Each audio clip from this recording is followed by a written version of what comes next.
안녕하십니까. 시효의 빛의 서진우 본부장입니다. 오늘은 실전 잉여금 출구 전략에 대해서 간단히 설명드리도록 하겠습니다.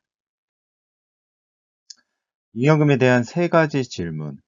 미처분 이익 잉여금이란 무엇인가? 미처분 이익 잉여금의 정의입니다.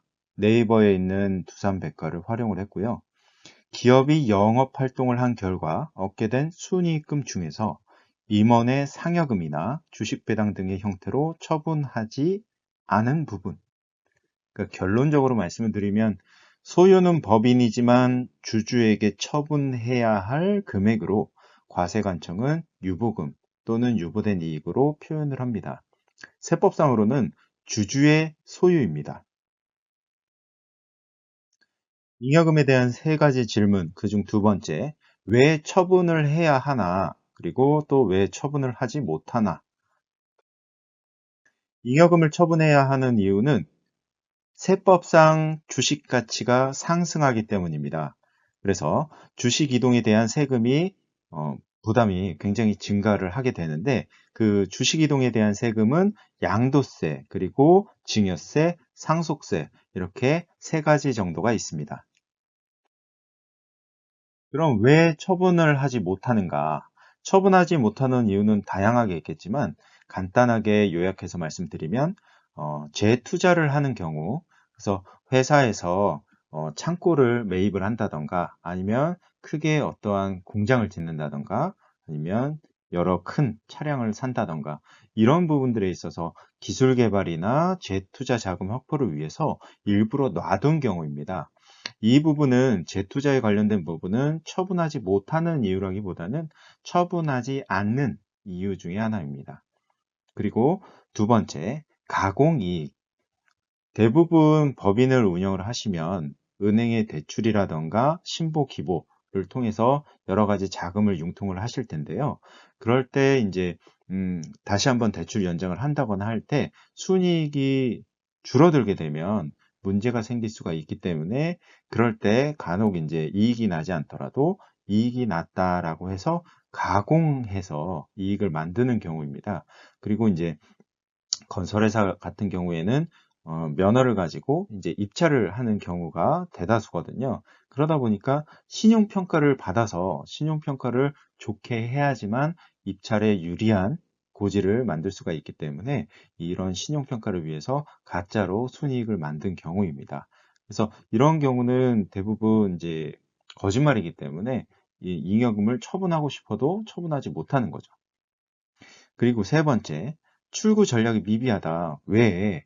어, 전략이 있다라고 하면은 세금을 좀 절세를 하면서 잉여금을 어, 인출을 할 수가 있는데 대부분의 대표님들은 급여, 상여, 그리고 많이 해봐야 배당 정도, 요 정도만 가지고 이제 잉여금을 좀 없애다 보니까 대부분의 이제 그 세 가지의 세금 자체가 종합소득세까지 올라가기 때문에 좀 과도한 세금을 납부하고 있습니다. 그래서 여러 가지 그 자사주라든가 아니면 이익수가, 그리고 여러 가지 특허를 활용한 방법, 그리고 신자본환원 이런 다양한 전략들이 이제 들어가게 되면 대부분 이제 세금을 적게 내면서도 잉여금을 출금을 할 수가 있는 부분이죠. 근데 이런 전략 자체가 없으니까, 그러니까 없다라기보다는 이제 정보의 부재죠. 정보의 부재로서 이제 할 수가 없는 부분이기 때문에 이런 부분들을 잘 알고 실행을 하시면 좋을 것 같습니다. 그리고 네 번째, 현금이 없다. 현금이 없다라는 거는 두 가지가 있어요.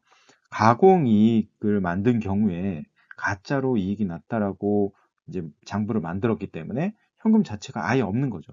그러니까 장부 상에만 이익이 있는 거예요. 대부분 좀 오래된 법인의 대표님들을 이제 상담을 하다 보면, 야, 우리는 그거 다 거짓말이고 입찰 때문에 어쩔 수 없이 그냥 순이익을 그냥 한 거야. 라고 이렇게 많이들 말씀을 하시거든요. 그 부분은 충분히 이해를 하죠. 그래서 가공이익 때문에 현금이 없는 경우, 그러니까 잉여금 출금을 할 때 뭐 배당이라든가 아니면 이익 소각이라든가 자사주라든가 아니면 퇴직금도 마찬가지고요. 신자본환원도 마찬가지고 현금이 없으면 할 수가 없어요.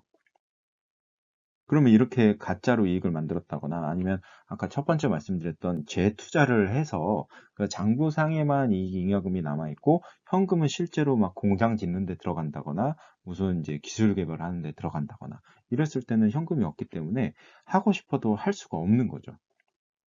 그래서 이 네 가지 정도의 이 처분을 하지 못하는 이유, 이런 부분을 가지고 어떻게 하면 잘 할 수 있는가. 그렇다라고 하면 이 네 가지 중에서 내가 정말 현금도 있고 이런 전략적으로 좀 잉여금에 대해서 이제 처분을 좀 목적으로 하겠다라고 하면은 출구 전략에 대해서 생각을 해 보셔야 되는 거죠. 그래서 잉여금에 대한 세 가지 질문. 잉여금의 처분의 방법은 무엇이 있는가? 일단 잉여금 처분을 알기 전에 이걸 좀 아셔야 돼요. 대부분 대표님들이 당신이 법인을 만들고 그리고 스스로 법인 대표가 돼서 이제 경영을 하시고 그리고 처음에 법인 설립할 때 투자를 직접적으로 해가지고 이제 내가 주주도 하고 그래서 대부분의 대표님들은 내가 법인이고 내가 곧 대표고 내가 곧 주주기 때문에 다 하나로 보는 거예요. 근데 절대로 그러시면 안 됩니다. 이 절세 솔루션과 방법들은요, 이 법인과 그리고 경영자와 투자자가 분리가 원칙입니다. 이 분리가 원칙이라는 건 뭐냐면 경영자로서는 소득 발생 방법이 급여, 상여, 퇴직금 이 정도로 받아가실 수가 있고 그리고 투자자의 관점에서 봤을 때는 이 회사의 주인인 거죠, 실제로. 그래서 투자 수익 발생 방법 자체가 배당, 자사주, 신자본 환원 이런 방식으로 가져가게 됩니다. 그러면 어떤 식으로 가져가냐? 법인에서 법인을 우리 경영자, 우리 대표이사, 사내이사, 감사가 경영을 하고 그 다음에 결산을 하죠. 결산을 한 다음에 요 남는 순이익, 요게 바로 당기 순이익, 요게 바로 쌓여서 미처분 이익 잉여금이 되는 겁니다.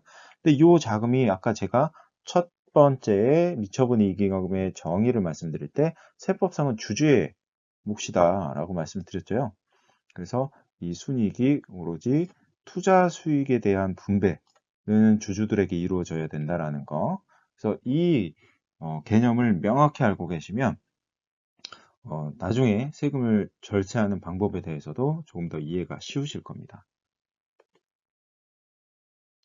그럼 잉여금의 엑시트 방법에는 무엇이 있는가? 저는 한 6가지 정도로 말씀을 드립니다. 그래서 보수, 배당, 자사주, 퇴직금, 그리고 뭐 산업재산권, 그리고 최근에 저희가 많이 하고 있는 신자본 환원 이런 부분에 대해서 6가지 정도로 말씀을 드릴 거고 일단 이 부분에 관련해서는 세율이 굉장히 중요한 것 같아요. 보수에서는 급여하고 상여가 있죠. 그래서 종합소득세율이 최대 45%까지 가고, 그리고 이 보수가 급여가 올라감에 따라서 이제 건보료까지 상승을 하게 되는 그런 문제점이 있습니다. 그래서 일반적으로는 가장 많이 사용하고 있는 방법이고, 이렇게밖에 활용을 못하고 계시는 거죠. 그런데 이 다음에 이제 배당이라는 것부터 시작을 해서 신자본환원까지를 잘 활용을 하시면 이게 주주로서의 권리를 활용을 하는 거기 때문에 합산해서 세율을 계산을 해보면 보수 급여 상여만 받아가시는 것보다는 훨씬 더 저렴한 세금으로 잉여금을 엑시트할 수 있는 방법이 되는 겁니다. 그래서 두 번째 배당 같은 경우에는 2천만 원까지는 분리해서 과세를 한다라고 해서 분리가 됩니다. 그래서 2천만 원까지는 15.4%의 세금이 종결이고 2천만 원 이상 되는 부분에 대해서는 보수 받았던 부분에 대해서 합산이 돼서 종합소득 과세를 해서 또 건보료까지 부과가 되는 그런 시스템입니다. 그래서 2천만 원까지는 세금이 별로 없기 때문에 이걸 잘 활용을 하시면 좋을 것 같고요. 그리고 자사주 매입. 자사주 매입에는 양도와 소각 이 두 가지가 있습니다. 그래서 일반적으로는 자사주 매입이라고 부르는 것 자체는 양도입니다.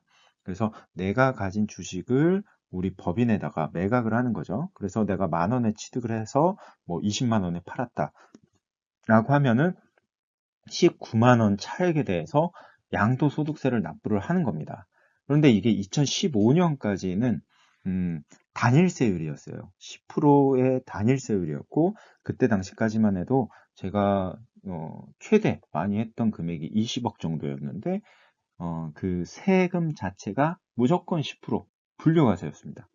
예, 무조건 10%였고 이게 다른 소득과 합산이 안 되기 때문에 굉장히 활용을 많이 했던 그런 방법이었죠. 그래서 2016년 1월 1일부터 이제 그 세금이 변화하면서 현재는 일반 양도 주식의 양도소득세 20에서 25%, 그리고 지방세까지 하게 되면은 22%에서 27.5%까지 이렇게 상승이 되어 있는 상태입니다.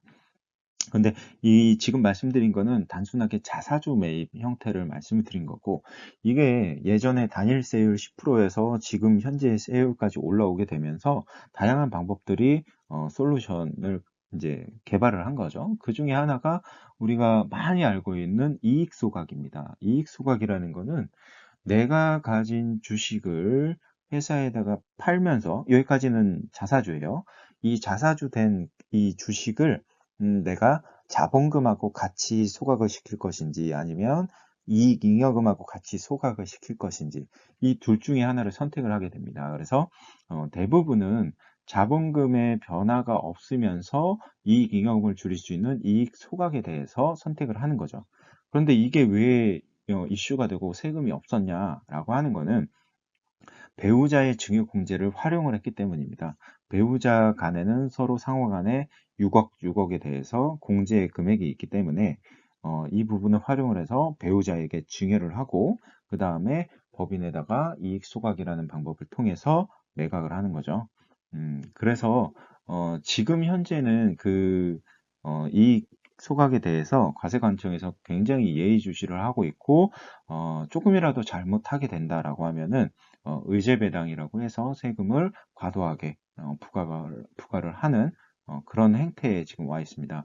그런데 이걸 안전하게 하는 방법은 제가 지난 방송에서도 간단히 언급을 드렸었는데 최대한 증빙을 많이 만들어야 되고 이 주식을 가지고 있는 사람들이 모두 인지를 하고 있어야 되고 그리고 이 주식을 팔았을 때 내가 예를 들어서 법인 대표님께서 배우자분에게 주식을 증여를 하고 팔았다라고 하면은 그 자금이 배우자한테 들어갈 거 아닙니까? 그럼 배우자한테 들어가서 그걸 배우자분께서 뭐 차량을 구입을 하시던 아파트를 사시는데 보태시던 여러 가지 배우자분께서 그냥 쓰시면 문제가 거의 없어요. 그런데 이 부분을 가지고 다시 대표님이 가지급금을 처리한다거나 했을 때는 이제 조세 회피의 목적이 다분하다라고 볼 수 있죠. 근데 이거는 누가 봐도 조세 회피의 목적이 다분하지 않습니까? 어, 내가 배우자한테 주식을 줘가지고 팔았는데 그 돈을 내가 가져와서 회사에 다시 넣고 가지급금을 없앴다. 이건 조세 회피가 맞죠. 그렇기 때문에 과거에 이런 행태를 했을 때도 저는 늘 배우자 증여와 기간과 각종 증빙들을 신경 써서 했기 때문에 제가 문제된 거는 단 한 건도 없었지만 지금 그런 문제들이 많이 발생을 했다라고 이제 말씀을 드리겠습니다. 그리고 네 번째는 퇴직금에 관련된 부분입니다. 이게 과거 최대 10%라고 써 있죠. 과거 최대 10%는 2015년도 이것도 2015년도입니다. 그때 굉장히 이슈가 많았어요. 2015년도가 거의 뭐 자사주도 마찬가지고 퇴직금도 마찬가지고 여러 가지 부분들이 세율을 마지막으로 최대한 활용할 수 있는 마지막 방법이었죠. 근데 그때 퇴직금의 최대 세율이 10%였습니다. 퇴직금은 10억을 받아가던 20억을 받아가던 뭐가 좋냐? 건보료가 합산이 안 됩니다. 건보료가 안 나와요. 너무 좋죠. 그래서 퇴직금은 최대한 많이 받아가야 되는데 2001년 이전에 법인들 같은 경우에는 또 퇴직금 지급 배수가 뭐 5배수, 10배수 막 이렇게까지 산정을 할 수가 있었어요. 근데 그거는 그때 당시에 퇴직금 지급 규정이 정관에 명시가 되어 있어야지만 가능했었던 부분이고 그 이후에는 2015년도에 퇴직금 정산을 많이 했던 게 3배수까지는 퇴직 소득세로 끝났기 때문에 그거까지는 인정을 해줬다. 그래서 1억을 받아가시던 뭐 6천만 원을 받아가시던 10억을 받아가시던 중간에 이제 호봉제에서 연봉제로 전환을 하면서 이 퇴직금 정산을 하는 거죠. 그때의 조건은 뭐냐면 향후에 내가 퇴직금을 받아가지 않겠다라고 해서 이제 퇴직금 정산을 할 수가 있었던 부분인데, 요것도 다시 그때 받아가고 나서 뭐 한 2년에서 3년 후 지나고 나서 퇴직금 부활을 하면 다시 받아가실 수가 있거든요. 근데 대부분 부활한 회사는 단 한 군데도 보지를 못했습니다. 그렇기 때문에 이 부분에 대해서는 좀 다시 한번 살펴볼 필요가 있고, 그때 2015년도에 제가 만들어 가지고 브리핑을 했던 자료가 어떻게 돼 있었냐면 2015년 퇴직금 정산 마지막입니다. 그래서 2016년, 2017년, 2018년, 2019년, 2020년도까지 해갖고 단계별로 최대 세율이 20%까지 이렇게 늘려나간다라는 자료였어요. 그래서 2020년도에는 20%가 됩니다, 대표님. 지금 정산하셔야 됩니다. 라고 했었는데, 그때 당시에 그 자료를 만들면서도, 야, 2020년이라는 게 오긴 올까? 라고 생각을 했었거든요. 근데 지금 벌써 2021년 12월, 예, 지금 12월도 며칠 안 남았어요. 곧 있으면 또 크리스마스가 다가오고, 그래서 참 시간이 빠르다. 그러면서 여러 가지 법에 대한 변화가 있었기 때문에 이 예전에 제가 컨설팅 했던 것들을 생각하고 그때처럼 법이 돼 있다라고 하면은 지금 엄청난 절세를 도와드릴 수 있을 것 같아요.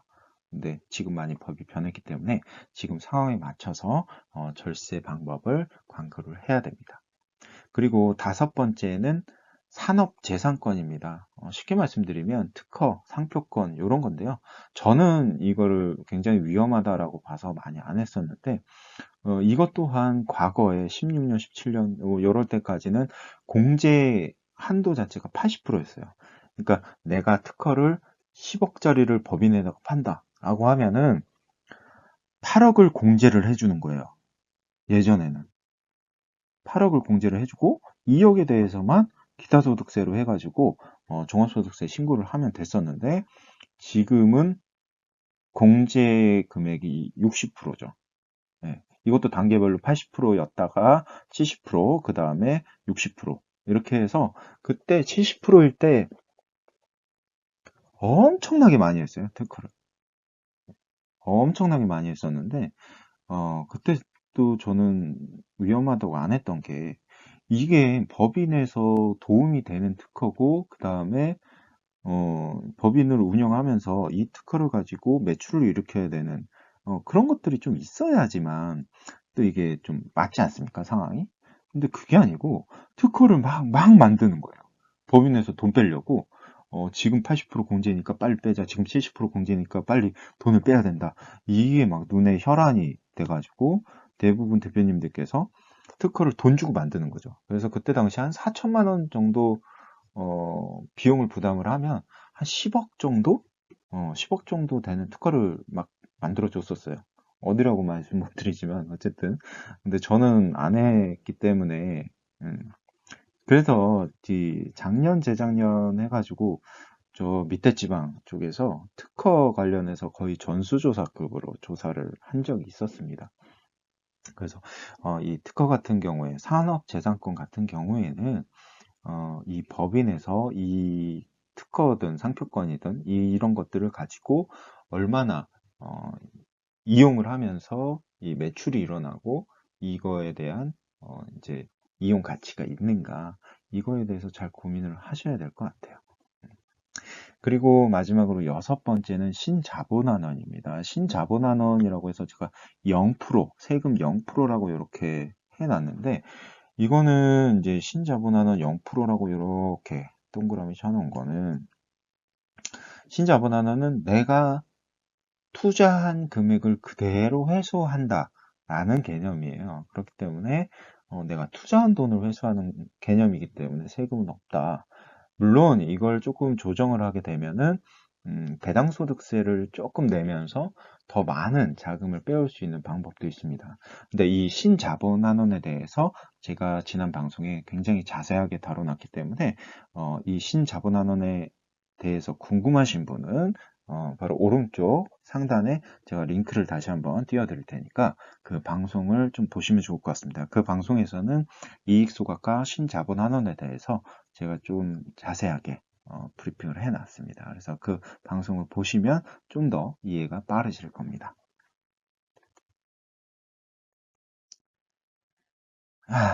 2015년에도 늦었었어요. 그때 뭐 퇴직금 정산도 마찬가지고 자사주도 마찬가지고 많이 늦었어요. 근데 그때가 좋았어요. 그때가 아까도 말씀드렸지만 2015년이었다 지금이. 그러면 굉장히 좋은 컨설팅을 많이 했을 것 같아요. 가업 승계도 마찬가지고 나중에 주식가치 평가 방법도 바뀌었기 때문에 그 부분도 굉장히 아쉬워요. 세금 없이 가업 승계도 많이 해드렸었는데 예. 그래서 지금도 늦었다라고 생각을 하지만 늦었지만 늦지 않았다라고 하는 게 앞으로는 또 세금 환경이 변화가 더 빠르게 올 것이기 때문에 작년에 특히 이슈도 굉장히 많았었고 그리고 올해부터 차등 배당도 증여세를 좀 부과하게끔 이렇게 변경이 됐었고 그리고 간주 배당에 대해서도 이슈가 있었고 간주 배당에 대해서는 언젠가는 다시 한번 나올 거고 정말 실행이 되는 날이 얼마 멀지 않았습니다. 그래서 지분 이동이라든가 이런 여러 가지 잉여금의 엑시트 방법에 대해서 미리미리 대비를 하셔야 됩니다. 그래서 누구보다 빠르게 남들과는 다르게 이렇게 현명하게 움직이실 수 있는 대표님들이 되셨으면 좋겠습니다. 자, 잉여금 엑시트 전략별 세금 비교입니다. 10억 원을 인출할 때 발생하는 세금에 대해서 제가 좀 표로 나눠놨고요. 이렇게 막 어떻게 막 뭐 법인세, 뭐 건보료, 막 이런 거 자세하게 나눠 놓은 자료도 굉장히 좋은데, 근데 저는 그렇게 생각해요. 대표님들께서 굳이 그 정도까지 아셔야 될까? 물론 공부를 하시는 대표님들은 그런 부분에 대해서 알면 너무나 좋죠. 근데 저는 대표님들을 공부시키려고 방송을 만드는 게 아니고 떠한 방법들이 있고 이런 방법들이 좀 더 유리하다라는 방송을 말씀드리는 거기 때문에 이렇게 간단하게만 좀 말씀드리겠습니다. 그래서 급여로 10억, 급여랑 상여로 10억 원 정도를 가져오게 된다라고 하면은 종합소득세가 4억 1,300만 원 정도 발생을 하고 실제로 세후 발생 금액이 5억 8,700만 원 정도. 이것도 세율이 굉장히 높죠. 그리고 배당도 마찬가지예요. 2천만 원까지만 분리과세고 그 이상 되는 금액은 이제 종합소득과세가 되는데 이게 여러 가지 계산 방법이 있고 공제 방법이 있어요. 근데 그거를 이 방송에서 어렵게 말씀드리면 머리가 복잡하실 것 같고, 그래서 결론적으로는 세율 자체가 34% 정도 된다. 그리고 특허는 지금 현재 기준으로 해서 필요경비의 60%를 계산을 한 거고요. 그래서 6억을 공제를 받고, 그 다음에 4억에 대해서 세금을 계산을 해서 여러 가지 이것 또한 여러 가지 또 계산법이 있기 때문에 한 13% 정도 된다라는 거죠. 근데 이 방법은 굉장히 쉽지 않다라는 거 그래서 잘 알고 계셔야 되고 정말 내가 이 특허나 상표권을 활용을 하고 있는 회사들은 하셔도 무방합니다. 그런데 한 가지 더 팁을 드리면 간평을 받을 때 두 군데에서 세 군데 정도는 간평을 받으셔가지고 그 평균값을 쓰신다거나 아니면 좀 그렇다라고 하면 제일 낮은 그런 값을 쓰시면 좋을 것 같습니다. 그리고 자사주는 아까 말씀드렸던 그 양도세죠. 지금 현재 양도세 부분이고 7억 6,300만 원을 인출을 하실 수가 있다. 10억 원을 인출을 할 때. 그리고 퇴직금입니다. 퇴직금 아까 최고 세율 20% 말씀드렸죠. 20% 말씀드린 부분에서 얘도 마찬가지로 20%를 빼고 한 8억 정도, 7억 9,800만 원 정도 이것도 이제 계산하는 방식이 따로 있고 근속 연수에 따라서 조금 다릅니다. 근속 연수에 따라서 계산 방법이 좀 달라요. 근데 이거는 20년으로 계산을 한 거고요. 그리고 마지막으로 이익소각. 이익소각은 배우자 증여 공제 한도가 다 살아있다라는 가정하에 6억을 증여를 하고 아니, 공제를 받고 그 다음에 나머지 4억 원에 대해서 증여세 이렇게 납부를 하는 거죠. 증여세 이렇게 납부를 하니까 10억 원을 인출하는데 6.7%의 세금으로 인출을 한다. 이야, 이거 진짜 대단하지 않습니까? 근데 이 이익소각을 할 때는 반드시 증빙이 있어야 됩니다. 어떤 방식이 되든 간에 증빙이 있어야 되고 그 서류 그리고 이 임시주주총회 정기주주총회 이런 것들에 대한 서류 그리고 날짜가 굉장히 중요하고요. 그 날짜를 뒷받침해주는 그런 증빙들 그리고 저 같은 경우는 추총을 할 때 사진도 증빙으로 좀 남겨놓는 편입니다. 그 날짜에 찍은 사진. 그래서 이런 부분들을 잘 활용을 하셔가지고 움직이시면 좋을 것 같고요. 그리고 신자본환원은 뭐 방송을 보시는 대표님들은 보시면 좀 더 좋을 것 같고, 신자본환원은 자본금 규모가 큰 회사가 유리하다. 그래서 엑시트 금액이 10억이다라고 했을 때는 자본금이 최소 10억 이상은 돼야겠죠. 그래서 내가 투자한 금액을 회수한다는 개념이니까. 그래서 10억을 엑시트할 때 세금은 없다라는 거. 그래서 이 부분에 대해서 자세하게 보고 싶으시면 제 지난 방송 보시면 좋을 것 같습니다. 급여 배당을 좀 설명을 드릴게요. 급여랑 배당의 이제 표예요. 급여랑 배당 표인데, 요거는 이제 그 임원 소득 디자인을 할 때 좀 저희가 쓰는 자료고요. 1억 원 정도를 급여를 받아간다. 대부분 제가 만났던 대표님들의 평균 급여가 1억 정도였어요. 그래서 1억 원 정도를 급여를 받아간다라고 했을 때, 실제로 공제받고, 뭐 병원 가고 등등등 해서 실제로 납부하시는 세금이 16.21% 정도. 그래서 법인에서 1억 원을 급여로 엑시트하는데 16% 정도의 세금을 납부를 한다. 근데 이거를 조금만 우리가 생각을 바꿔보자 이거죠. 왜? 배당이라는 게 있으니까. 그래서 배당을 활용하기 위해서 급여를 이렇게 5천만 원으로 줄입니다. 5천만 원으로 줄이고 그 다음에 똑같이 1억을 엑시트 해야 되니까 배당을 5천만 원을 받아 가셔야겠죠? 그래서 이 세율 계산은 평균 세율을 쭉 계산해 봤더니 12.01%로 약 4.2% 정도의 절세 효과가 일어납니다. 근데 여기서 계산 안 한 게 또 있어요. 1억 원일 때와 5천만 원일 때에 그 법인에서 부담하는 그리고 대표님께서 부담하는 건보료, 갑근세가 굉장히 많이 줄어들게 됩니다. 그래서 이 부분을 잘 활용을 하시면 좋을 것 같고요.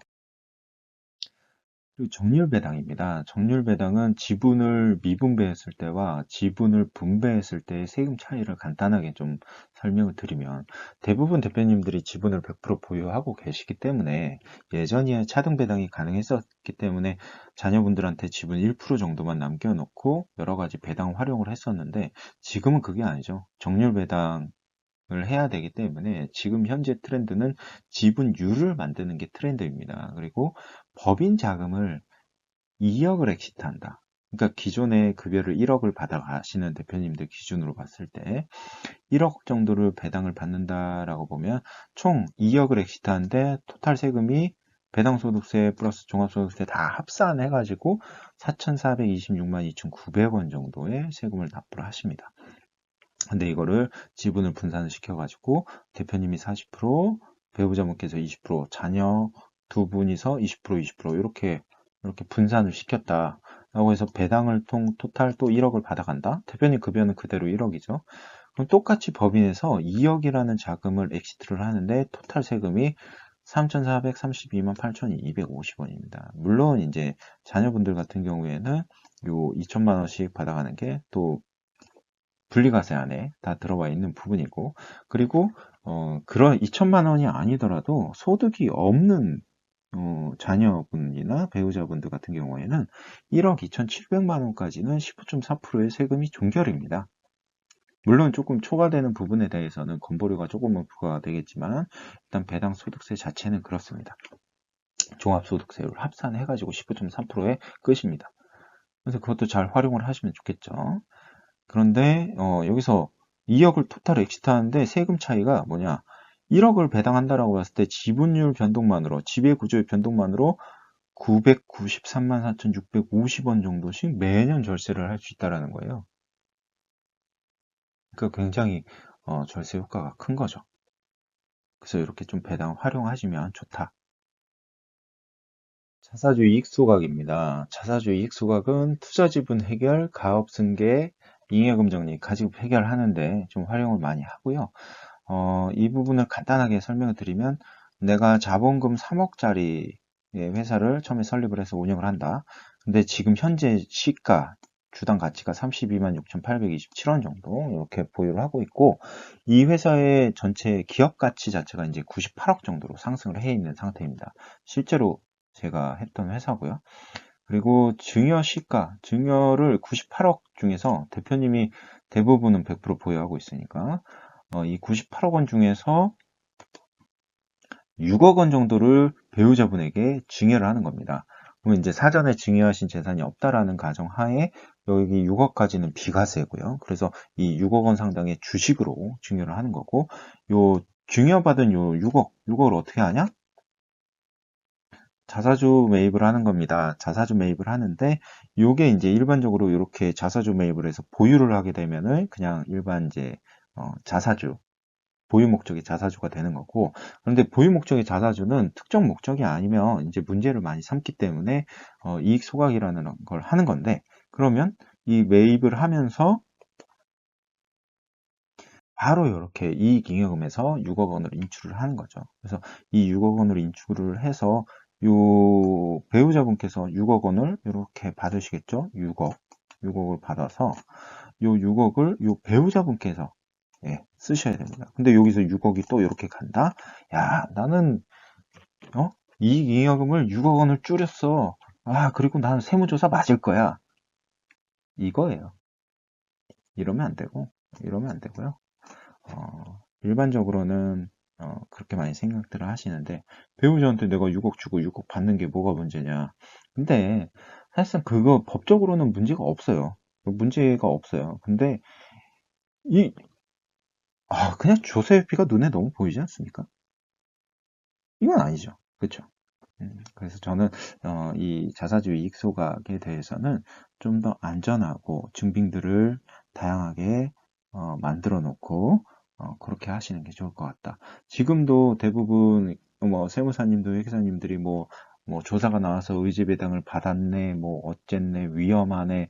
아이고, 그건 진짜 이 이익 소각의 구조 자체를 모르시는 분들은 위험하다고 말씀을 하시는 거고, 대부분은 안전하게 증빙을 잘 만들고 하면 전혀 문제가 없습니다. 궁금하시면 저희한테 문의 남겨주시면 좋을 것 같습니다. 그래서 이 6억 원으로 여러 가지 가지급금 상환을 한다거나, 뭐 가지급금이 대표이사님 앞으로 되어 있다라고 하면은 사전에 배우자분이 주식을 보유하고 있으면 그렇게 좀 반대로 이익 소각을 해서 좀 활용을 할 수가 있겠죠. 신자본환원입니다. 액면가 10,000원에 주식수 15만 주에 자본금 15억짜리 회사고요. 여기서 주목해야 할 거는 주식의 95% 정도를 소각이라고 말씀을 드리는데, 대부분 내가 투자한 부분을 회수한다 라고 개념을 잡으시는 게 가장 좋습니다. 그래서 주주 5분이서 60%, 10%, 10%, 10%, 10% 이렇게 100% 보유하고 있고, 이 15억에서 약 14억 2,500만 원을 인출하는데 세금은 없다. 그래서 소각 후에 주식수 자체가 이렇게 7,500주만 남는 이런 상황이 만들어지는 거고, 주목해야 할 거는 여기서 이 처음 지분율과 마지막 지분율이 같다라는 거. 그렇기 때문에 증여 이슈가 없고, 그리고 내가 투자한 액면가 10,000원에서 10,000원으로 회수를 하는 거기 때문에 의제 배당에 대한 부분도 없다라는 거. 그래서 잉여금 14억 2,500만 원을 엑시트하는데 실행하는 데 있어서는 세금이 없다 라고 말씀드리겠습니다. 더 자세한 거는 제 지난 방송 봐주시면 감사하겠습니다. 절세란 무엇인가? 절세란 첫째, 절세 방법 찾기, 그리고 두 번째, 절세에 대한 실행, 세 번째, 절세에 대한 사후 관리. 이 세 가지가 합쳐졌을 때 굉장히 효과가 좋은 절세를 하실 수가 있습니다. 그래서 오늘 제 방송이 좀 도움이 되셨다라고 생각이 드시면 좋아요와 알림, 구독 부탁드리겠습니다. 그럼 다음 방송에서 조금 더 도움되는 말씀으로 찾아뵙겠습니다. 저는 CEO의 빛의 서진우 본부장이었습니다.